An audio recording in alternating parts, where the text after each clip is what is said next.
Okay, I'm sorry about that. It's just that my internet connection dropped and I was thinking me hubiera quedado en Medellín. No, mentira. Ese internet de esta casa es malísimo. Ok. Good.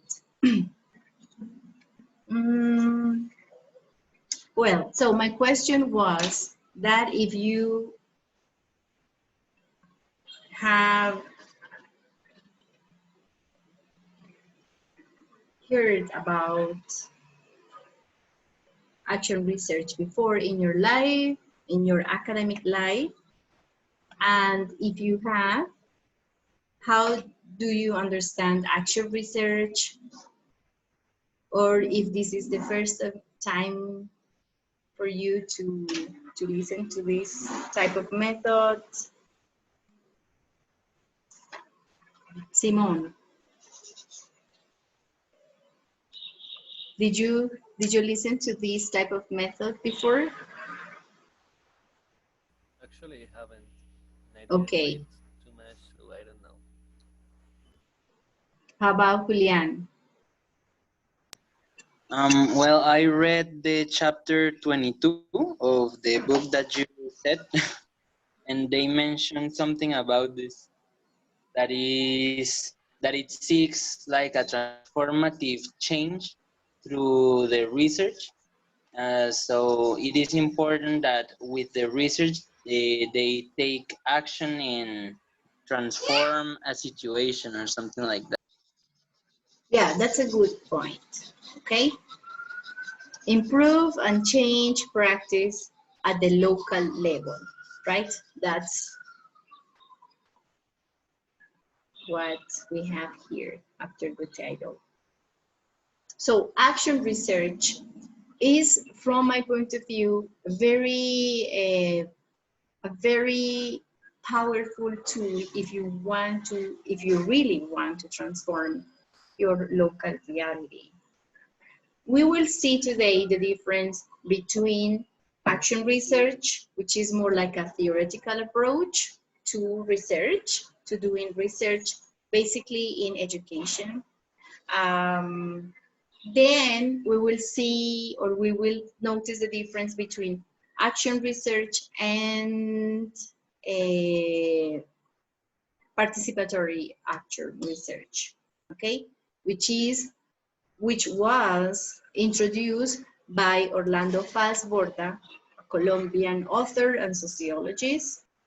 And then we will see also one, let's say, variation about action research that has been called critical action research.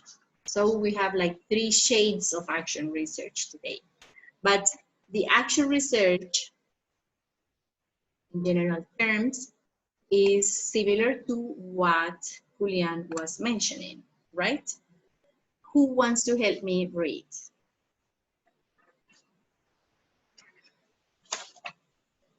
So some insights about action research here.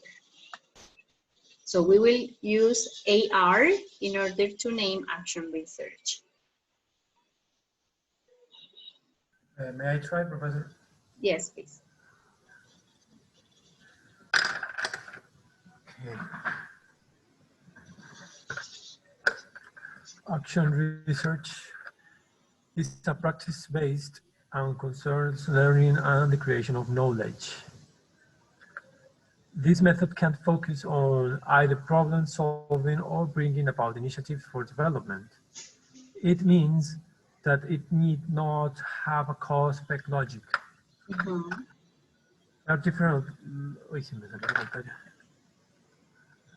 There are different levels of AR. Individual research, collaborative, institution-wide AR, and district-wide AR. There are different conceptions of AR. However, all of them aim to improve practice based on rigorous evidential trail of data and research. Thank you very much, David. So these insights are very key in order to understand what is the meaning of action research in general terms, okay?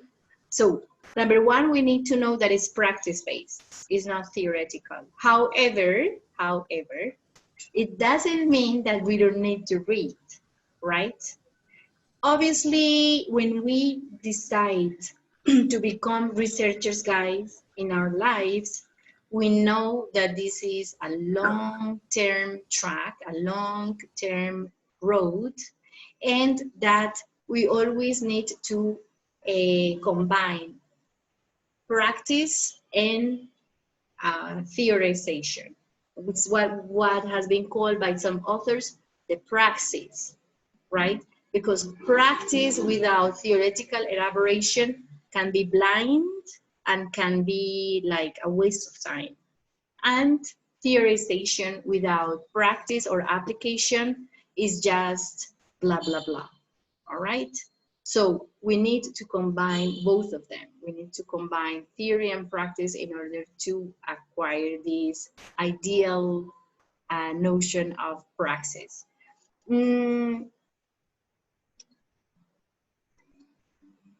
And also, if we want to solve problems, we need to understand what has been done in the world, somewhere else in the world, in order to solve similar problems, or what has been done historically before. That's why we also need to read.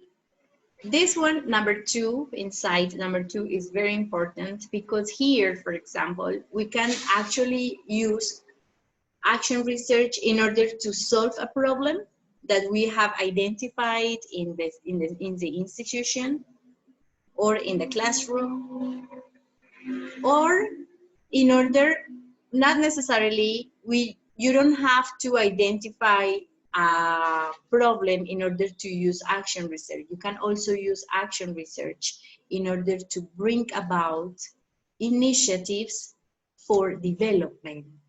For example, let's suppose that you are working in a school, right? And that school doesn't have any, let's say, any library or any documentation in English, right? That might be a problem. That might not represent a problem for many people at school. Everybody's happy because students also have good results in other courses, but you want to introduce some resources, okay? And you want to bring one initiative to the school in order to develop some aspects that this specific school doesn't have yet. So in order to put into action, right, to take action to develop this idea or this initiative, you may develop an action research project. You see, this initiative or this idea didn't actually start by problem solving. It started because you want to implement some, like, let's say, resources, materials, a collaboration from other departments, from other schools, from other institutions in your institutions. So in order to see if it actually works, you can carry out an action research project. So that's why we have here. It means that we don't need to have a cause and effect logic in order to use or to apply action research. There are different levels of action research. Individual research is, for example, when you as an individual teacher identify one issue in your classroom or want to apply one new development in your classroom, and you develop your own action research project in order to solve that issue or in order to carry out this development project. Okay, this is you individually in your practice in your classroom. There is also collaborative action research. This one is more when you involve, for example, your students, or when you involve other teachers, other colleagues, right? Or when you involve colleagues and students, right? That would be collaborative action research in a school, right? In a education institution. It can be also action research institution-wide, right? It can be this dynamite by the, I don't know, the coordinator of the institution. It can be suggested by one professor or one teacher, and that teacher can be the leader of this project, but it can involve all the institution, all the administrative staff, all the teachers, students, and stuff like that. So this is why this action research is very interesting, because it can involve many people, many participants, and all of them can act as researchers and as participants, which is very challenging and also very beautiful. And also it can be community-based, right? Action research can be community-based, and actually this type of research is very commonly used for example, rural communities in Colombia. They use a lot of these, they use this method because it involves the community. So it's not this notion of the researcher, for example, in ethnography. Remember that in ethnography, you are the researcher. You go there, you can talk with the community, you can cooperate with the community, but you will always be the researcher. Yes, as an observer or as a participant, you will always be the researcher. Whereas in action research, everybody can be, like, there is 1 or 2 or 3 leaders in the research process, but many people can be both the researchers and the participants. And that's why this type of research has been very well received in rural communities. Okay. Finally, it is very important that when we conduct action research, we leave a rigorous evidential trail of data and research, right?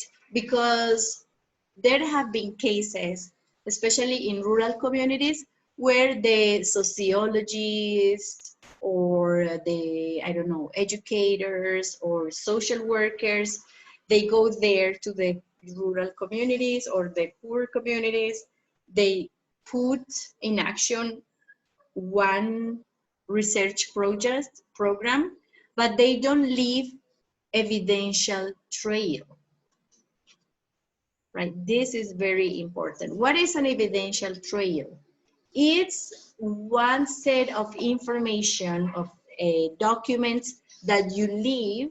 It can be written documents, it can be documents that you may have on a file, right, on a computer, but always you need to leave this information, like following one schedule, following schedules, plans, projects, programs with deadlines, with outcomes, right? Printing those documents, making posters, may also, for example, taking photographs. All this is evidential trail. That's why is this important? Because as this normally is done in a community, people from the community need to have this data and research as evidence saved somewhere in the community in order to go there and reuse it when they might need to use or to carry out another research project. They might use that data and that information in order to start a new one, right? Because researchers will not be there in the community all their lives. Researchers are there for maybe some months or maybe 1 or 2 years maximum, but then they leave the community and the community need to have the documents. and the reports and the results and everything that has been done. And that's why an evidential tray is very important. Okay, definitions of action research. Okay, who wants to help me reading this? Let's see. Me. Who's that? Natalie. Okay, Natalie, go ahead. Okay. It is typically a small-scale intervention in the functioning of the real world and a systematic, close examination, monitoring and review of the effects of such as intervention, combining action and reflection to improve practice. Yes. Okay, so just let me say something here. So normally when I told you at the beginning that one type of research that can actually show you how things can change at a local level is action research, okay? That's why it needs systematic, close examination. All the time, are we doing this okay? Are we following the method? Are we following the plan? Yes, we are following it, great. We are not, or no, we are not following it. Why and what steps or what measures should be taken in order to correct those mistakes that we are making, right? Because we need to change one problem, one reality at a local level. Continue. Okay, it can be individual or collective. Mm-hmm. It sheds light on decision-making processes. Mm-hmm. Although its principles make it useful for all domains in society, it is well set for education. Yes. AR is a critical, reflective inquiry. Yes, action research is a critical, reflective type of inquiry, right? Es un tipo de investigación crítico y reflexivo, perdón, no reflectivo, reflexivo. So what does it mean? That type of research is not that, okay, we collect data, we translate data into this and that information, or we transcribe data and we write the report, and goodbye. No, okay? Action research es un tipo de investigación, la investigación-acción, que yo les recomiendo mucho hacer, pero que yo no les recomiendo a mis estudiantes hacer en este curso. Right? Because it takes a lot of time. We will see later on the steps, the stages for action research. You see, there are a lot of stages that it's impossible. I think action research is impossible to be made in 3 or 4 months. And that's why I encourage my students to do action research, but when they are professionals, because it takes a lot of time. But I don't encourage my students to do action research in the course, because you wouldn't take the time. You wouldn't be able to do that, for example, that monitoring, that assessment of the outcomes, okay? Well, let's start here. Let's read this here. So, Natalie, can you help me read the steps of action research? Okay, step 1, stating the research problem. Yes. Step 2, initial research design. Step 3, lead review, first round. Okay, Step so 4, this, excuse me, Natalie. So okay. This one, you see, it's similar to other research designs, okay, to other research methods design. You state the problem, you start your initial research design, you conduct some lead review, right? Some initial lead review. Continue, number 4. Okay, second, finally research design. Step 5, sampling data collection follows. Design.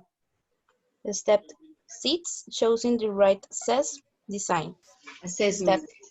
Assessment design. Mhm. Step 7, actual plan implementation. Step 8, data interpretation, references, and evaluation. No, That's inferences. inferences, sorry, and evaluation. Yes. So you see that here, for example, is pretty much similar to a process, a research process that you have been following so far. But then there is something new that you don't have in other methods. That is assessment design. We will see that later on, okay? For action research, we need assessment design. We need to implement the plan, like to actually implement the plan on the field, on the site. And for the implementation, that takes time, all right?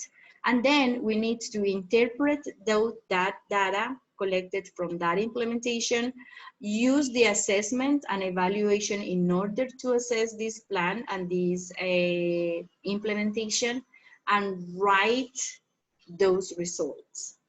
So that's why I always say it's very hard to carry out action research in one research course. Thank you very much, Natalie. Okay. Characteristics and principles of action research. So on page 443, there are different characteristics of action research, okay? So you're gonna list the top 5 characteristics that according to you, to your perspective. So let me go to the document, page 443. That's chapter 22, right, in the book.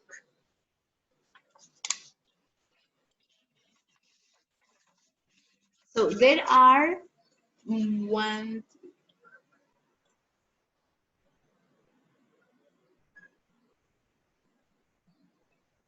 22 characteristics mentioned there, right? I want you to go to that list and choose the top 5 characteristics from your own perspective.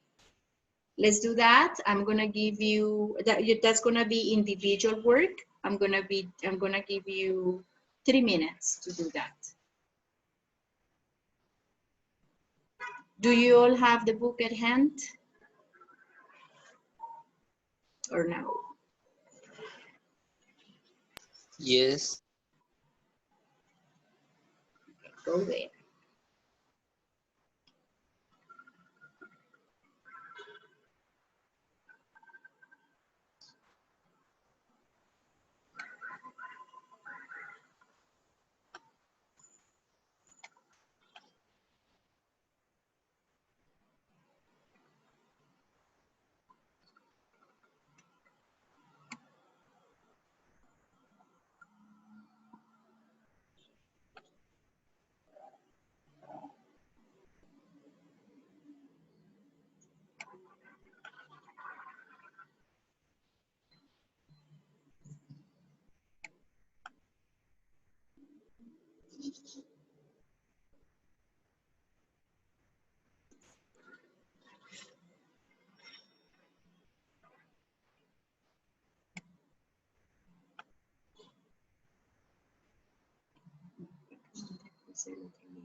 It's in the new one. Mm-hmm. Is it? Okay. Yes. I think I found it. Page 443. 443. Mhm.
Okay.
Okay, let's see.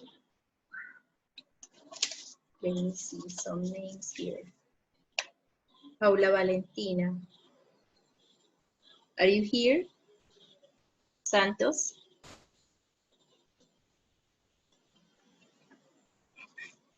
No.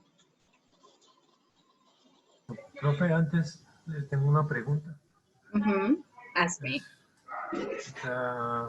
Action Research lo que busca más que todo es como salir con un conjunto de conocimientos específicos sobre un caso, sobre un problema como tal. O sea, busca la solución del problema. Exacto. Sí, más que salir con un conjunto de conocimientos, porque tú podrías salir con un conjunto de conocimientos sin una acción específica, ¿sí? Tú podrías, por ejemplo, documentary research, ¿sí? Documentary research es algo con lo, o sea, de cualquier tipo de investigación, tú terminas, después de cualquier tipo de investigación, tú terminas con un conjunto de conocimientos, ¿sí? Action research, además de tener de la posibilidad de adquirir esos conocimientos, está tratando de resolver un problema concreto en un tiempo real, ¿sí? Por eso aquí dice, it's undertaken directly in situ, ¿ok? Es allí mismo donde se evidencia ese problema, es donde se ponen en práctica unas iniciativas, y esas iniciativas, la idea es que sean de tipo investigativo, ¿ok? Y entonces, ¿cuál es la idea como de bottom line? The bottom line would be that you as a researcher identify one problem or want to introduce something new in the community for the development of the community, or the group or the institutions, and you teach those people how to conduct research. Yo pienso que eso es lo más lindo de la investigación-acción. Lo más bonito de la investigación-acción es que tú les enseñas a los participantes también a que ellos se involucren en la investigación, en ese proceso, y que no sean simplemente agentes que se están prestando allí como entes para ser observados, que es lo que pasa con los otros tipos de investigación. ¿Sí? Por ejemplo, una etnografía, muchas veces nosotros llegamos, observamos y nos vamos. Tomamos los datos, muchas gracias y chao. ¿Sí? No resolvemos un problema, simplemente lo que nosotros es, damos ideas, digamos, sugerimos algunas soluciones o algunas ideas para solucionar eso que evidenciamos, pero no hacemos un proyecto que realmente ejecute una acción real y que resuelva ese problema. Por eso, el assessment, es decir, la evaluación de eso que se hace, es tan importante en la investigación-acción.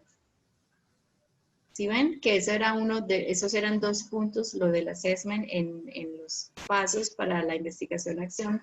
Lo del assessment y la evaluación es muy importante. ¿Por qué? Porque todo el proceso se evalúa, ¿sí? Se hace como un monitoreo de que si estamos haciendo bien esta investigación.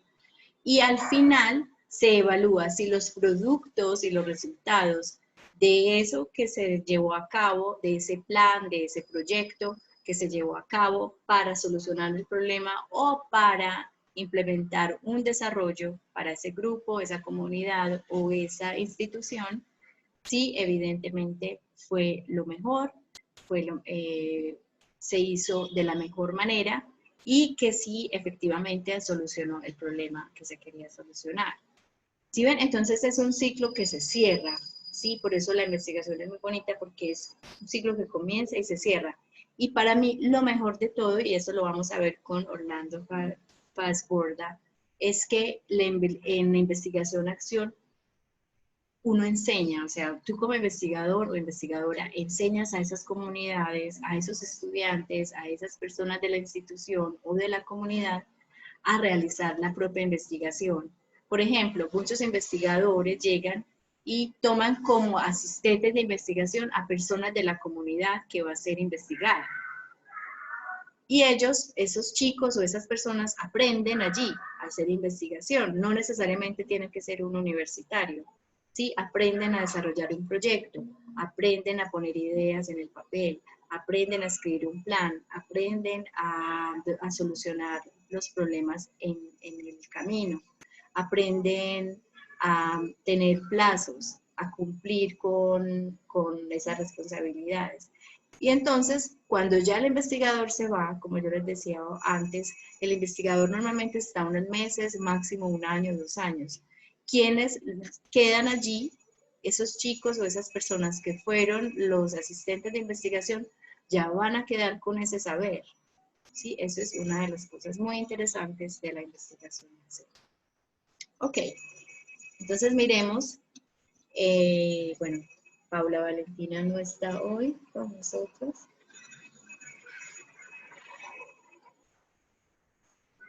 Ok. Yuri, Tatiana, are you here? Tatiana Peñuela. She's not here. Okay.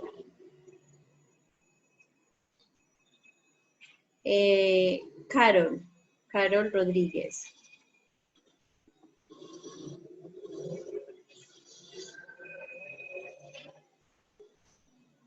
Tampoco. Bueno, conste que yo ni siquiera he visto hoy de quiénes están. Vamos a ver por aquí. Ana María Pedraza. Yes, I'm here. Okay, Anna. So give us those 5 top the characteristics that you found in the description that we have here about action research?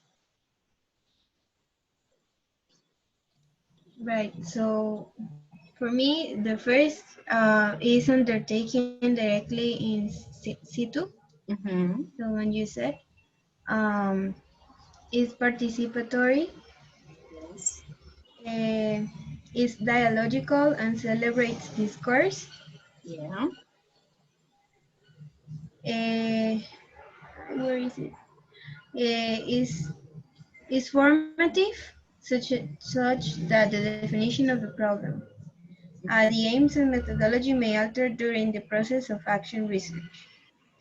Could you please read And the aims? Ah, okay. The method may alter during the process. Yeah, that happens in all research, okay? Eso de que los objetivos y la metodología puede alterarse durante la investigación, eso pasa no solamente en action research, pero en todas, ¿sí? Eso pasa en todas para que ustedes sepan cuando tengan una investigación en sus manos que muchas cosas van a salir diferentes a como las habíamos planeado. Okay, and the last one?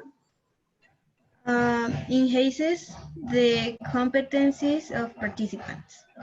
Yes, that's what I was mentioning. Thank you very much. Yes. Oh, okay. Another person who wants to read their top 5 criteria or the top 5 characteristics of action research. Okay, so I will ask Kevin.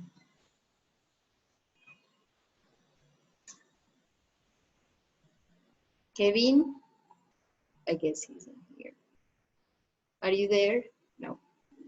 Dana Avendaño.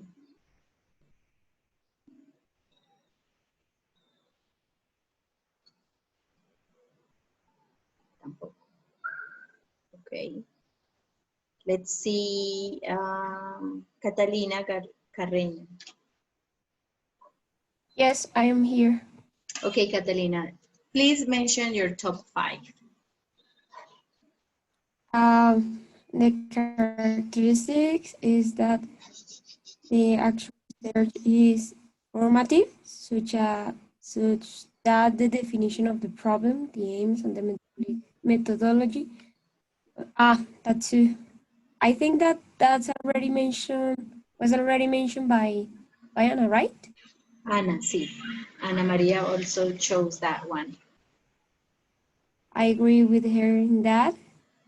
Strives to render the research usable and shareable by participants. Mm-hmm. What else? Seeks to understand particular complex social situations. And Okay. seeks to understand the process of change within social system. I think that catch my attention, this part which says frequently uses case study. Yes, okay, that's a good point. Yes, it frequently uses case studies. So, thank you very much, Catalina. Just let me.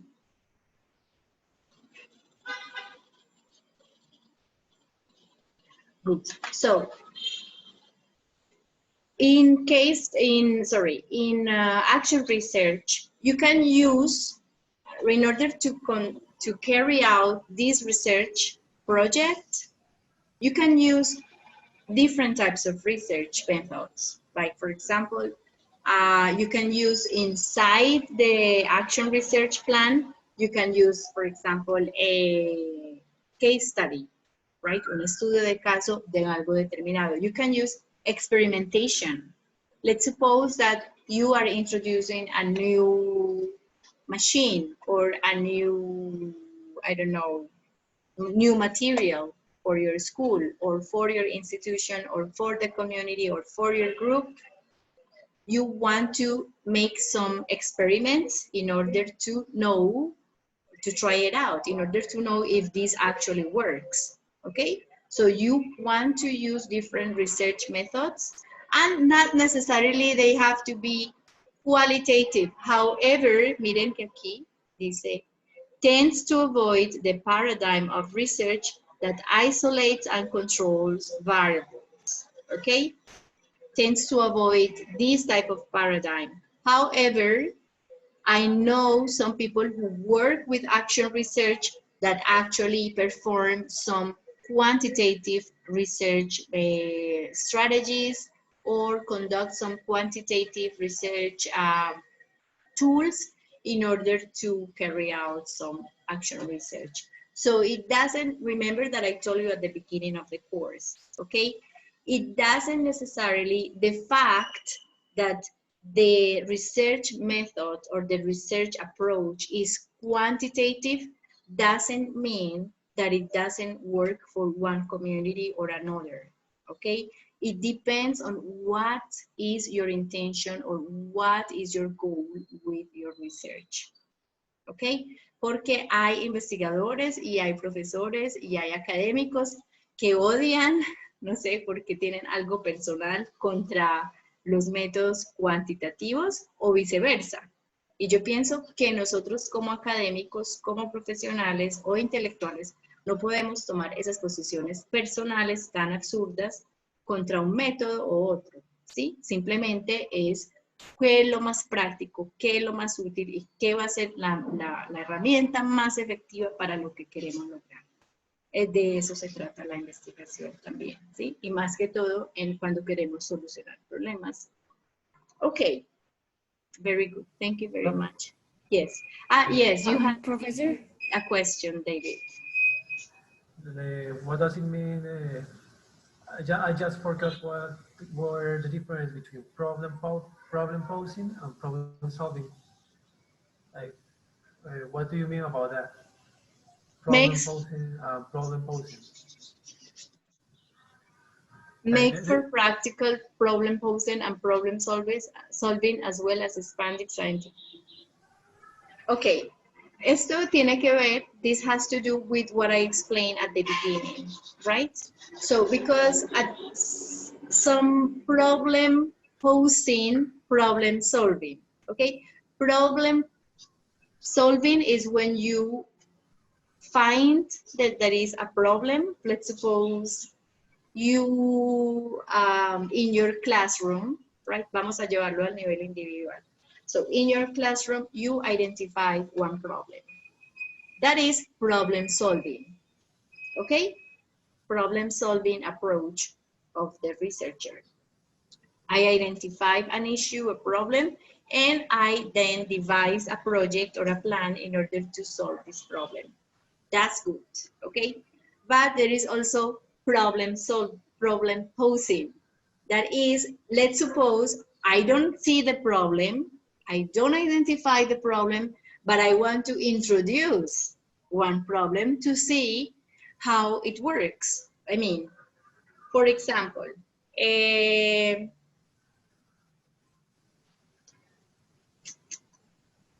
let's take again this case that I mentioned at the beginning about introducing new technology for one institution or one community, right? The problem posing is that people don't see the problem, right? People don't see that there is a problem with the lack of this, of that, let's say equipment.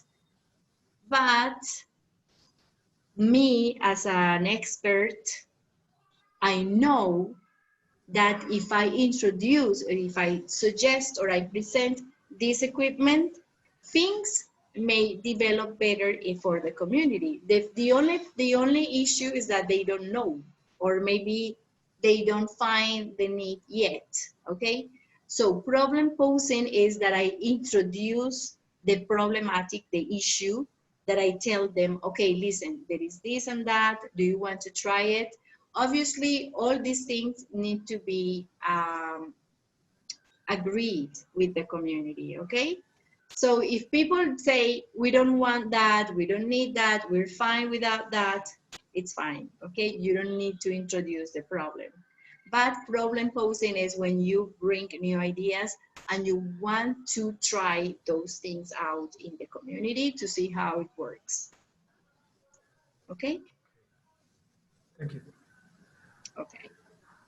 Por eso, por ejemplo, hay muchos, yo me imagino que ustedes, many of you have heard about, and this is very controversial, and I won't tackle like one specific point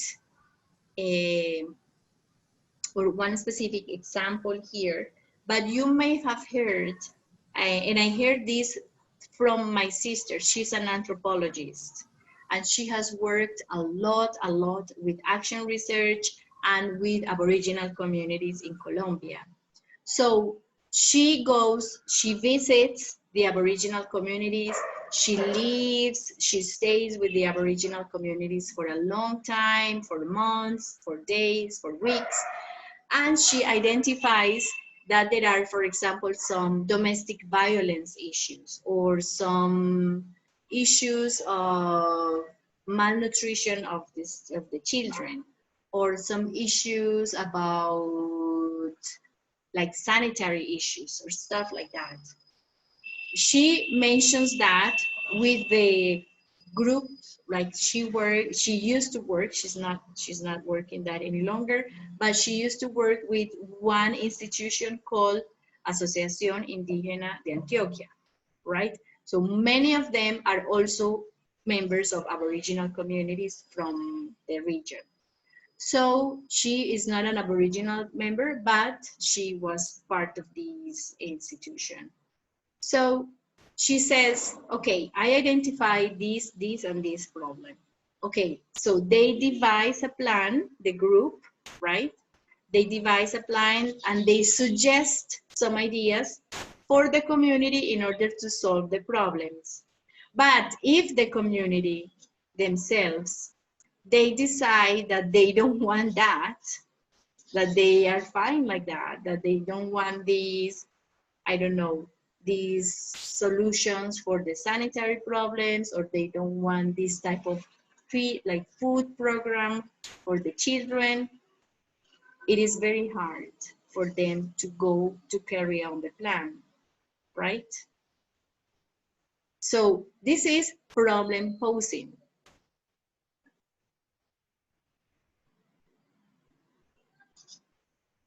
Okay, guys, let's move on with this.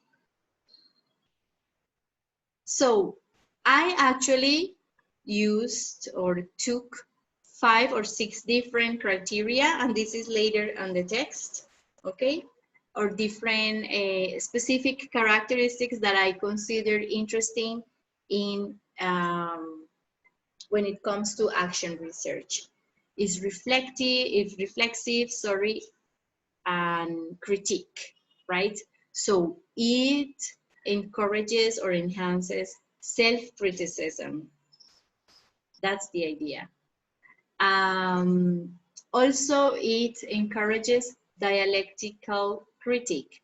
That means understanding the dynamics between self, others, and the phenomena, okay?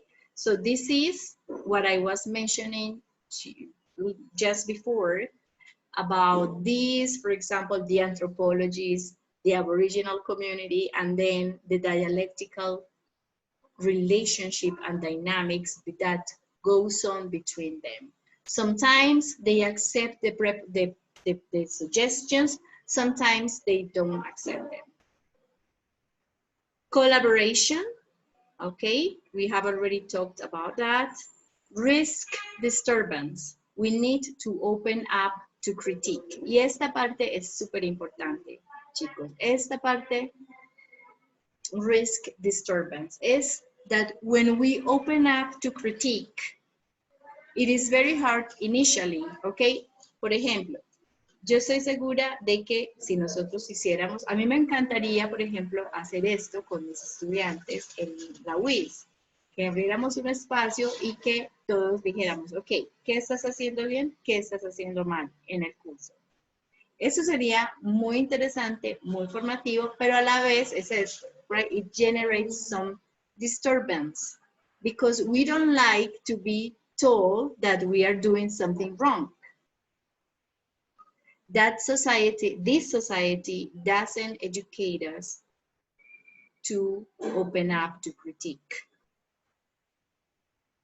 Okay, so this action research actually suggests or enhances or suggests or promotes this type of openness to critique. The creation of plural structures, and remember what I told you at the beginning, this combination between theory and practice, what is called praxis. Okay, so there are some also, let's say, there is a short video, not a short video, but not that short. I will show you 5 minutes and I want you to see the rest of the documentary. It's 20 minutes, but I will show you 5 minutes in class, and then you can see the rest of the video at home, because we don't have time to finish the whole thing here today. So this is one of the comments of the people who designed or who created the documentary about participación,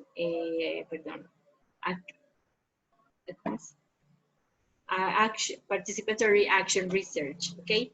Investigación, acción participativa. Investigación, acción participativa, en realidad es un enfoque de la investigación, acción que se introdujo y que se creó en Colombia, ¿sí? Por el autor y investigador y sociólogo Orlando Farnsworth. Ahorita vamos a mirar algunas de sus ideas, son muy interesantes y yo me siento muy feliz de que Colombia tenga un autor tan brillante como este, ¿ok? La investigación acción participativa, y aquí entonces ya entramos a una de las diferencias. Miren, la investigación acción es, digamos, más que todo de tipo individual, y la participativa es la que introdujo, ¿sí? Es la que introdujo Orlando Fassborda. Antes de Orlando Fassborda, la investigación acción era muy de tipo individual dentro del salón de clase. El profesor, el maestro e investigador al mismo tiempo, resolviendo los problemas allí, ¿sí? Solamente en su pequeño entorno. Y Orlando Fassborda la lleva al otro nivel colaborativo, ¿sí? Esa parte de la participación, esa parte de la integración de la comunidad, esa parte de enseñarle a los otros a investigar también, y no solamente que sean sujetos pasivos como entes observables. Esto lo introduce Orlando Fassborda. Entonces, la investigación-acción participativa no es solo una investigación de tipo disciplinario y académico. Más que todo, es un proceso de construcción social, de aprendizajes y de conocimientos para el cambio. Entonces, eso es lo más bonito de este tipo de investigación-acción participativa o colaborativa. So, participatory action research. People acting and researching on, by, and with, and for themselves. So, I repeat this. People acting and researching on, by, with, and for themselves is a democratic activity. So, let's watch one part of the documentary.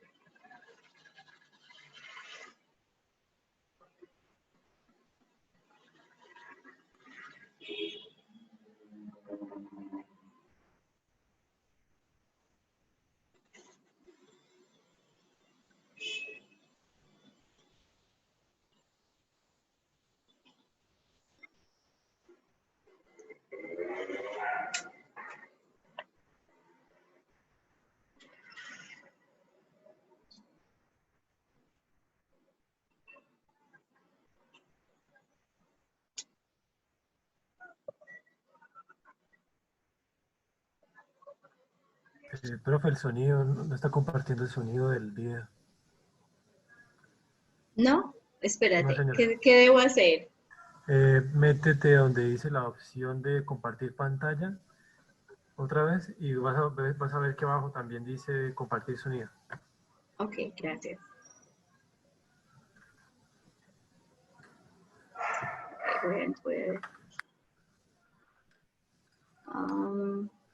Voy a mirar un momento. Compartir pantalla. ¿Se ve que abajo Compartir no la opción de compartir sí. sonido? Compartir sonido de la Comfort.org. Okay, gracias.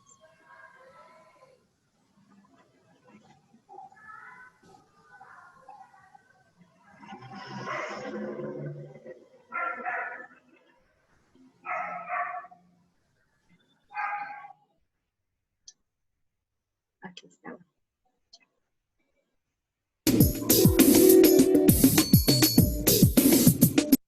Ahora sí lo escuchan. ¿Sí? Sí.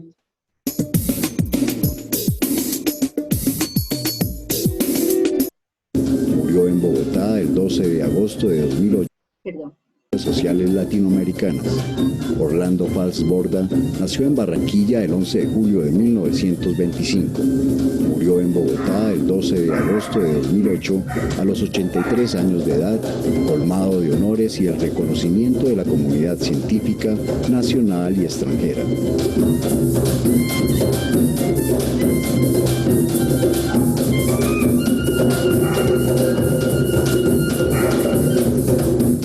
Después de avanzar en sus estudios en Estados Unidos, Fals Borda volvió a Colombia en 1949 para encontrar el país en medio de la violencia que había acarreado el asesinato de Jorge Eliezer Gaitán. Además de la calidad académica de sus libros, el temprano éxito de Fals estuvo asociado a una característica permanente de su obra, el estudio de temáticas socialmente relevantes.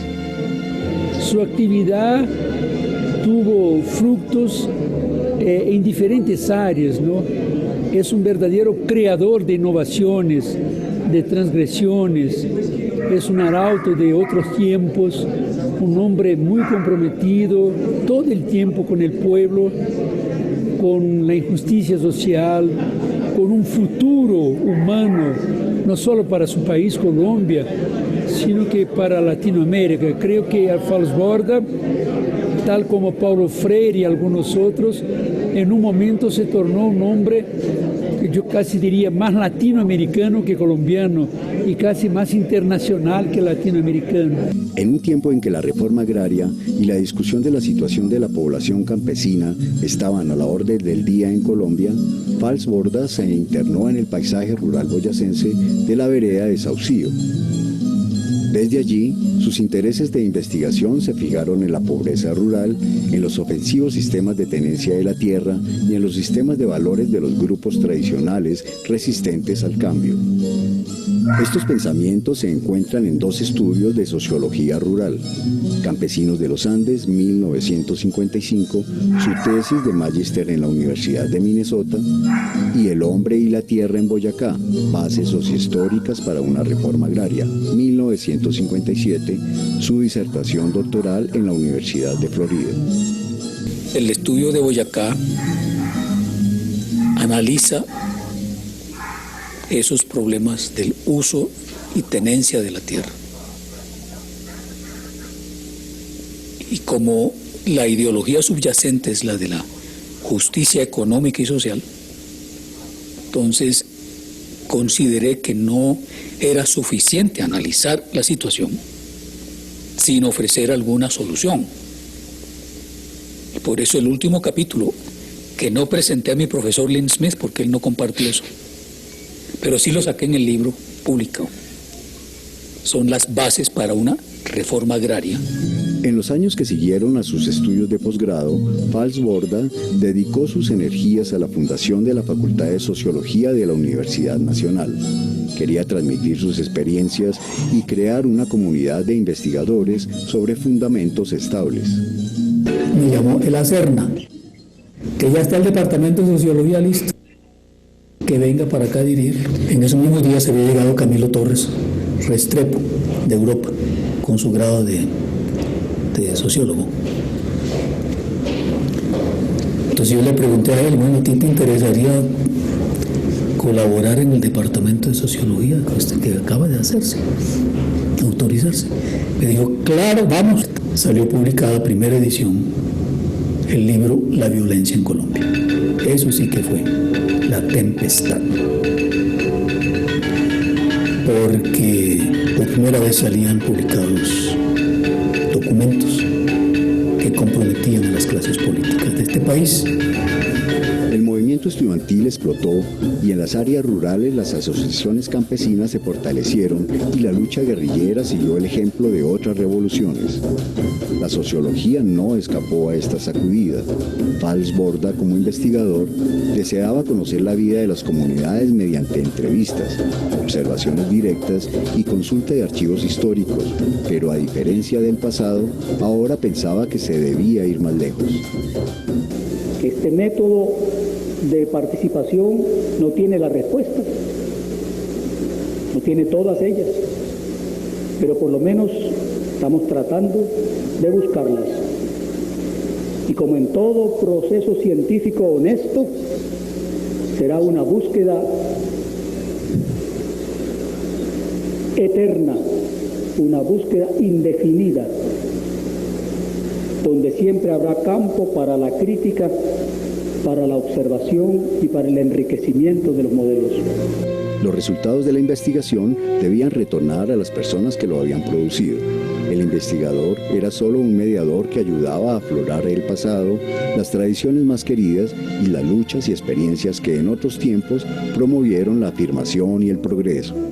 Combinar investigación bien hecha con la acción, praxis bien hecha y con la participación auténtica bien hecha, se ponen las bases de una nueva universidad y de una nueva sociedad.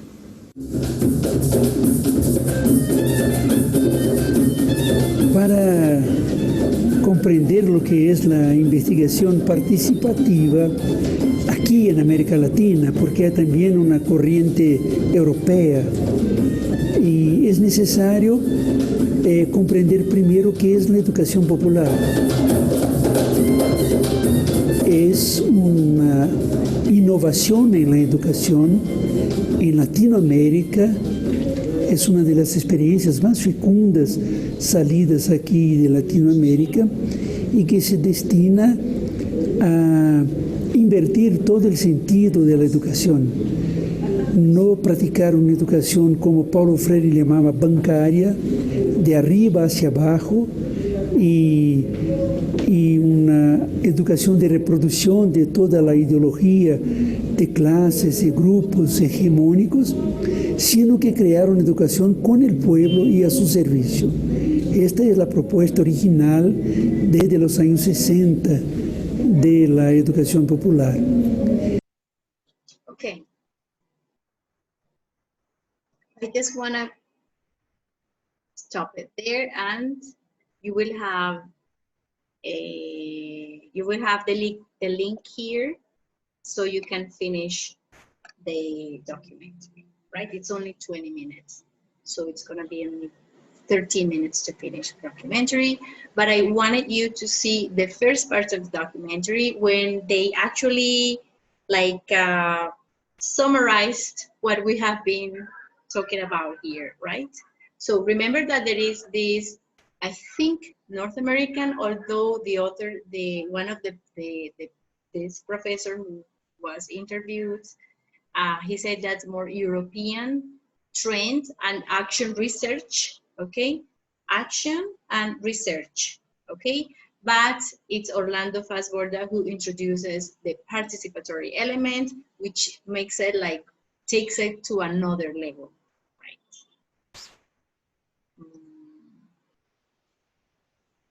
Okay, so here let's read some principles of participatory action research. Okay, so you saw there in the video that they actually involve the communities. So this actually, I really like this idea because I am the kind of person or academic who thinks that knowledge is beyond the university or the school's walls. Knowledge is everywhere. But in academia or academics or intellectual, many intellectuals, not all, think or may think that people don't know. People who don't go to school, they don't know anything. And we are very ignorant if we think that, okay? We are very ignorant if we think that people who don't go to school or people who don't make it to university don't have a knowledge. People always will have to solve problems, and when you solve a problem, that is a knowledge or a type of knowledge that is worth learning, right? So that's why when you actually bring or combine, remember that what Fast-Borda was saying, combining these three nice tools, research, action or praxis, and participation, that is a very nice combination in order for you to learn, right, and to develop interesting dissertations, interesting ideas, but also for the communities to learn, for people to learn and to change their own reality. So this is pretty much like in a nutshell the thing about participatory research. Okay, it's participatory action research. So let's read these principles of participatory action research. Jair, do you want to read this, please? Yes, so PAR involves PAR is participatory action research. yes. Okay? Involves people in theorizing about their own practices and testing their own assumptions, values, ideas, and practices in real-life practice. It requires individuals to build and keep evidential records of practice, theory, and reflection, and provide a reasoned justification for their work. In PAR, the role of the researcher is a facilitator, guide, formulator, and summarizer of knowledge, and raiser of issues. The agendas, problems, or areas of focus are identified by participants themselves. Exactly. The agendas, problems, areas, or focus are identified by participants, okay? Because they are the people who live in the field, who know the reality every day.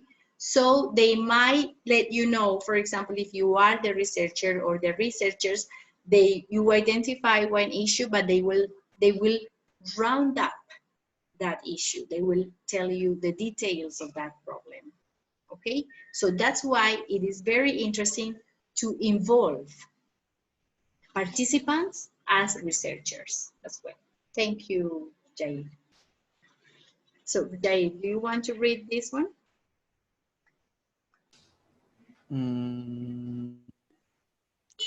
Action research is okay, read the title, please.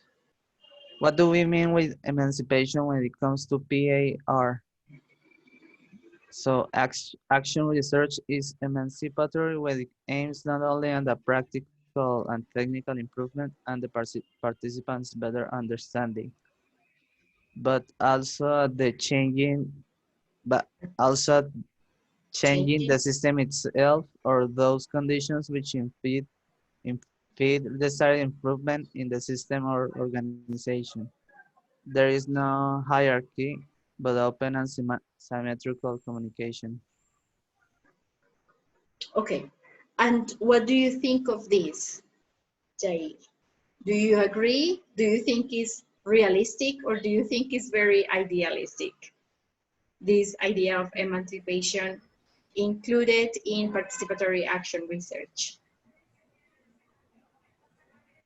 I don't agree that it'll change the system itself because it is just another tool to research, but it could be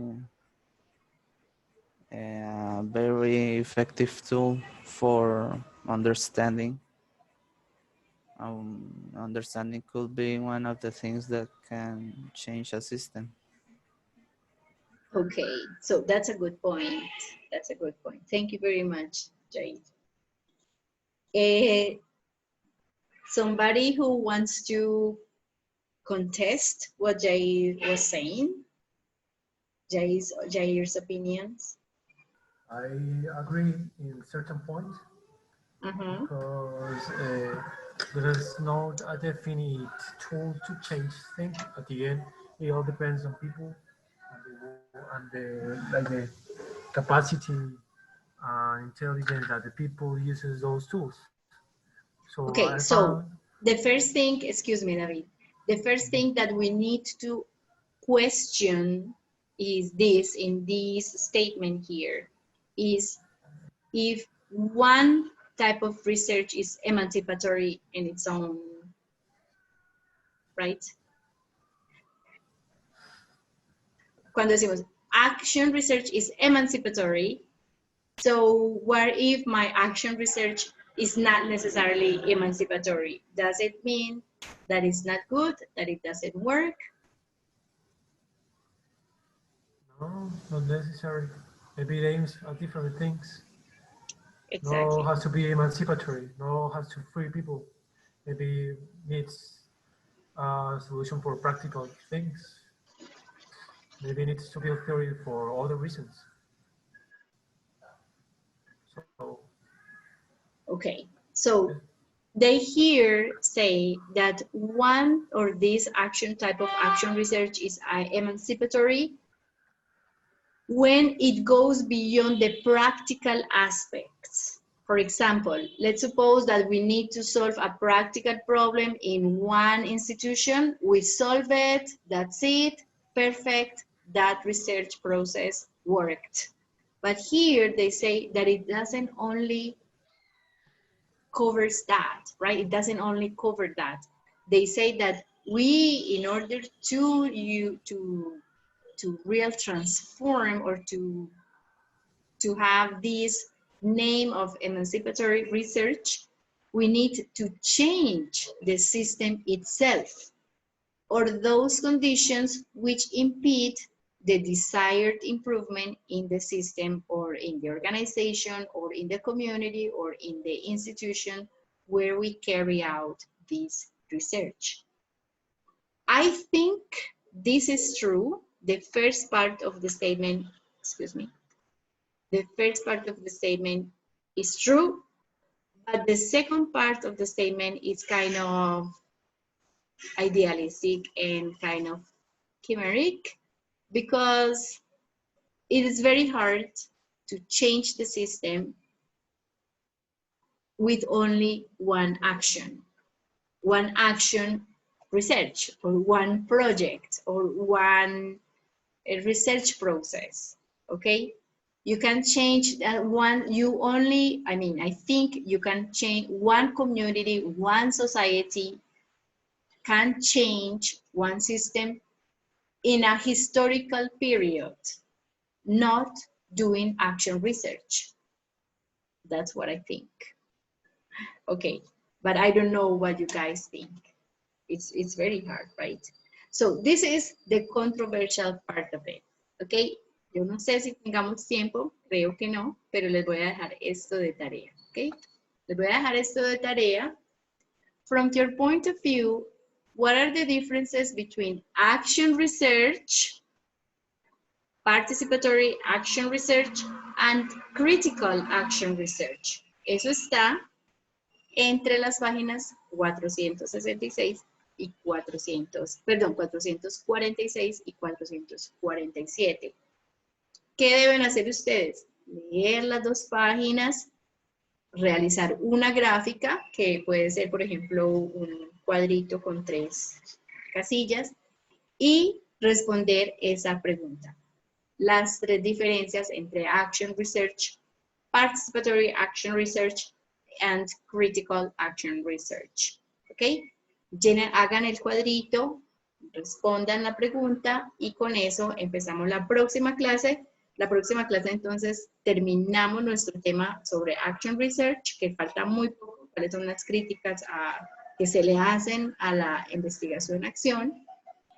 Ya habíamos visto lo de los pasos de la investigación-acción y algunos problemas de tipo ético, ¿sí? Y esto lo vamos, ahí terminaríamos, es muy poco lo que nos falta. Y la próxima clase, después de terminar esta sección, vamos a hablar, les voy a enseñar cómo hacer cómo diseñar unas buenas preguntas no solo de investigación, sino cómo diseñar buenos cuestionarios, cómo hacer un buen instrumento de investigación cuando ustedes quieran hacer preguntas, cuando quieran hacer entrevistas o cuando quieran hacer cuestionarios, ¿ok? Entonces, eso lo hacemos, ese va a ser nuestro tema central la próxima clase y vamos a terminar sobre Action Research. Yo espero que este tema de Action Research les haya encantado. A mí personalmente me parece que es un tipo de investigación que todos los investigadores, los profesores deberíamos hacer. Toma mucho tiempo, es muy difícil involucrar toma mucho tiempo enseñar también a las comunidades a investigar, ¿sí? Pero me parece que vale la pena. O sea, yo no soy tampoco al punto que va a decir que vamos a cambiar la sociedad o a cambiar el sistema, pero que el hecho de educar y enseñar y de involucrar a los participantes en el proceso de investigación, de enseñarles procesos de investigación serios y bien hechos, eso sí muy probablemente posibilita a que ellos aprendan herramientas para resolver sus propios problemas en la vida cotidiana. Bueno, chicos, ¿algún comentario? Any comments? Any questions before we leave?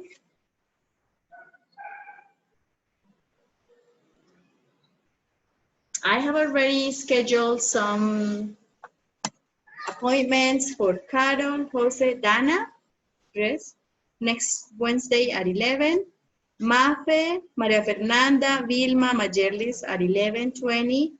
Y están por confirmar otros grupos a las 11:40. Remember, first come, first served.